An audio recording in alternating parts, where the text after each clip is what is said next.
everyone, welcome back to my YouTube channel Books and Brain. I'm your educator Shweta. So today I'm here with a new topic, that is gravitation, and this topic is related to class 9th physics.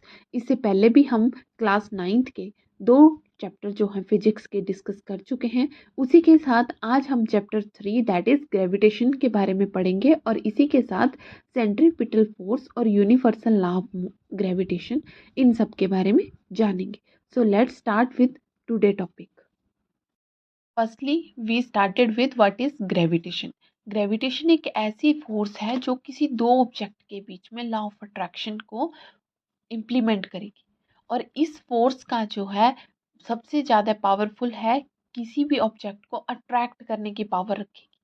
जैसे कि आपने किसी certain height से कोई body मतलब object जो है वो आपने फेंका, तो वो ऑब्जेक्ट कहाँ आएगा? आपकी अर्थ पे। क्यों? क्योंकि वहाँ पे ग्रेविटी है। ग्रेविटी की फोर्स जो है वो किसी भी ऑब्जेक्ट को अपनी तरफ अट्रैक्ट करने की पावर रखती है। और माना कि अगर ऐसे ही आपने कोई बॉल है जो अपवर्ड फोर्स करी, अपवर्ड मतलब थ्रोन करी, ठीक है, तो वो एक सर्टेन हाइट पे जाकर वो क्या करेगी? फॉल करेगी डाउनवर्ड में। क्यों? क्योंकि अर्थ की ग्रेविटी उसको ऊपर नहीं जाने दे रही, वो उसको अपनी तरफ अट्रैक्ट कर रही है। So I hope you understood the gravitation term, that is attraction between two force.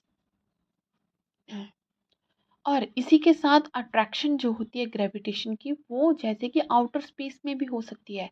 जैसे कि अर्थ और मून के बीच में अट्रैक्शन है, ठीक है। Attraction between sun and planet के बीच में ऑर्बिट बने हुए हैं ना, तो ऑर्बिट बनने की वो किसकी वजह से एक दूसरे से इतना जो डिस्टेंस मेंटेन करके रखा है? फोर्सेस की वजह से, अट्रैक्शन फोर्सेस की वजह से। वहाँ पर फोर्सेस हैं तभी वो जो एक प्लेनेट है वो दूसरे से उतना डिस्टेंस मेंटेन करके रखा हुआ है। जैसे कि आपने अभी रिसेंटली देखा है चंद्रयान 3 के बारे में, तो वो अपनी अर्थ की ऑर्बिट कंप्लीट करने के बाद मून की ऑर्बिट में जाता है। वैसे ही क्यों? क्योंकि वहां पर फोर्स ऑफ अट्रैक्शन जो है वो उसको अप्लाई करी हुई है। देन वो पहले जो अर्थ की ऑर्बिट को कंप्लीट करेगा, आफ्टर दैट उसने मून की ऑर्बिट को कंप्लीट करा, तब जाके वो मून मून पे वहां पे लैंड करा।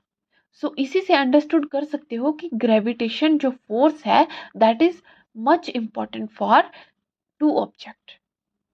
किसी भी दो ऑब्जेक्ट के बीच में इसका होना बहुत ज़्यादा important. I hope you understood the term gravitation. So next हम देखते हैं what is centripetal force. So when a body move in a circular path, it changes it direction it at every point, because जब भी वो अपनी हर एक point पे पहुंचेगी तो वो अपनी डायरेक्शन को चेंज करेगी। क्यों? क्योंकि फोर्स जो है वो उसको सर्कुलर पाथ में रखेगी, बट जो सेंटर ऑफ सर्कल है उससे वो उसको अटैच कैसे रखेगी? वहां पे फोर्स जो होगी वो अप्लाई होगी, और इसी फोर्स को बोला जाएगा सेंट्रीपिटल फोर्स। जैसे आप एग्जांपल में देख सकते हैं कि कोई भी पर्सन जो है वो खड़ा है, ठीक है, सेंटर ऑफ पॉइंट में एक पॉइंट पे खड़ा है, और उसने कोई रस्सी ली है और उस रस्सी के किनारे पे स्टोन बांधा हो। तो जब उसको रोल डाउन करेगा वो उसको घुमाएगा अपने चारों तरफ, तो वहां पे कौन सी फोर्स बनेगी? सेंट्रीपिटल फोर्स, बिकॉज वो सेंटर पे खड़ा रहेगा और जो स्टोन है वो उसको रोल करने में हेल्प करेगा, सेंट्रीपिटल फोर्स। और जैसे जैसे वो घूमेगा वैसे वैसे उसकी डायरेक्शन जो है वो साथ साथ में चेंज होगी। तो इसी फोर्स को बोला जाता है सेंट्रीपिटल फोर्स। और अगर वहाँ कहीं पे सेंट्रीपिटल फोर्स ना हो तो बॉडी जो है वो मूव करेगी स्ट्रेट लाइन, ना कि वो सर्कुलर पाथ पे। क्यों? क्योंकि उसको वही फोर्स जो है वो उसको सर्कुलर पाथ में मूव करने के लिए उसको हेल्प कर रही है। और अगर वहाँ पर कोई फोर्स नहीं है तो वो आपको रोल डाउन करने में हेल्प नहीं करेगी। सो इसी से आप अंदाजा लगा सकते हैं कि सेंट्रीपिटल फोर्स जो है वो मूव करती है सर्कुलर पाथ में, ना कि straight line. After that, we continue with universal law of gravitation. This is very important topic according to your exam point of view. So इस टॉपिक को बहुत ही ध्यान से पढ़िएगा। So firstly we started with what is universal law of gravitation. इस law की पूरी एक्सप्लेनेशन जो है वो हम ले सकते हैं जैसे कि हमने कोई टू ऑब्जेक्ट लिए जिनका मास है m, कैपिटल M और स्मॉल m, जो कि एक डिस्टेंस पे दोनों मेंटेन है। इनके बीच में डिस्टेंस आप डायग्राम में साथ में देख सकते हैं कि दो ऑब्जेक्ट लिए हमने, एक है m और दूसरा है स्मॉल m, और उनके बीच का डिस्टेंस है दैट इज d। और इसी के साथ जब फोर्स ऑफ अट्रैक्शन दोनों के बीच में है तो वहां पे कौन सा लॉ लगेगा, यूनिवर्सल लॉ ऑफ ग्रेविटेशन, क्योंकि वो हमें क्या बताता है, दोनों के बीच की फोर्स को और डिस्टेंस को और उनके मास को। तो जो मास है वो हमारे पास आ जाएगा डायरेक्टली प्रोपोर्शनल, तो force is equal to capital M into small m, directly proportional आ जाएगा। और अगर हम इनवर्सली प्रोपोर्शनल उसके डिस्टेंस को देखेंगे तो force is inversely proportional to d square.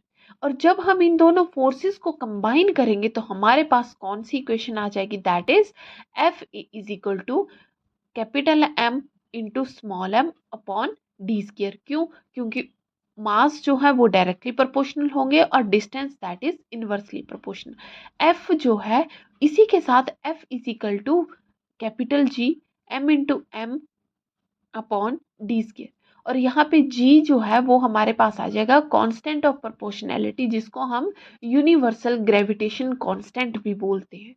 सो जब हम इनको क्रॉस मल्टीप्लाई करेंगे तो अब हमारे पास इक्वेशन आ जाएगी एफ डी स्क्वायर, क्योंकि डी स्क्वायर जो डिस्टेंस है वो हमारे फोर्स के साथ चल जाएगा और ग्रेविटेशन कांस्टेंट के साथ हमारा आ जाएगा मास जो है दोनों ऑब्जेक्ट के बीच में।